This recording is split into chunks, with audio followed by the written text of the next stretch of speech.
The man now running the Federal Reserve was sworn in just 2 months ago. Markets call him a hawk, the next Greenspan. They are wrong. Here's why Kevin Warsh cannot be a hawk, and why the dollar recovery cost America exactly $0.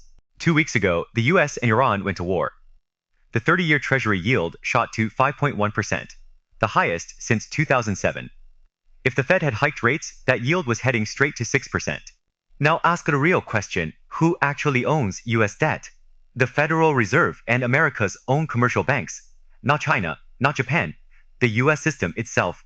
So if the Fed hikes, bond prices collapse. And when bond prices collapse, those same banks, holding trillions, face an instant crisis. The Fed would be blowing up its own banks. Enter Kevin Warsh. The market says he wants to be the next Alan Greenspan. But wanting to be Greenspan and being able to are two completely different things. Reason 1.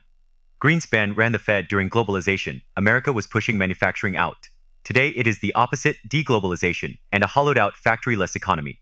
In a deglobalized world, if the dollar is too strong, manufacturing can never come home, and reshoring needs one thing above all, low interest rates. Look at TSMC. They announced a $100 billion investment in the US. Now think, where does TSMC get $100 billion? They borrow it, and nobody borrows at 6% to build fabs. High rates kill the reshoring story. Reason 2, when Greenspan ran the Fed, debt was low, no real constraint. Today, US debt hits $40 trillion this autumn, and the interest alone, over $1 trillion a year, already exceeds the entire military budget. So, when yields spike to 5.1% on war fears, and the Fed even hints at a hike, Treasury cost explodes. Bondholders, the Fed and the banks, start bleeding. A domestic financial crisis, and the Fed has to print. Tell me, why would it ever hike? Reason 3. The AI arms race. Tech valuations are sky high, and sky high valuations are brutally sensitive to rates. If the US slows the AI race to fight inflation, someone else wins it. Warsh cannot afford to blink. So here is the verdict. Warsh wants to be Greenspan, he cannot. That gap, wanting but not getting, makes him a fake hawk, and the moment he is forced to admit it, he becomes a real dove. Which brings us to the real game, expectations management.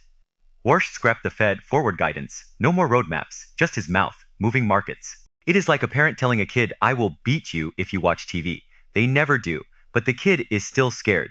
That fear, that is expectations management, and right now, that is exactly what the market is trading. Since Warsh was nominated in March and sworn in May, the dollar index climbed from the high 90s to above 101. Know what it cost? Nothing. No money printed, no rates moved. One man's words did it all. That only works because the world still believes in Fed credibility, but manage expectations too many times, and the belief breaks. And the day the bluff is called, fixing the dollar for real will not be free. It will be very, very expensive. So the new Fed chair is not a hawk. He is a hostage to the debt, the banks, and the AI race, pretending to be tough with his words.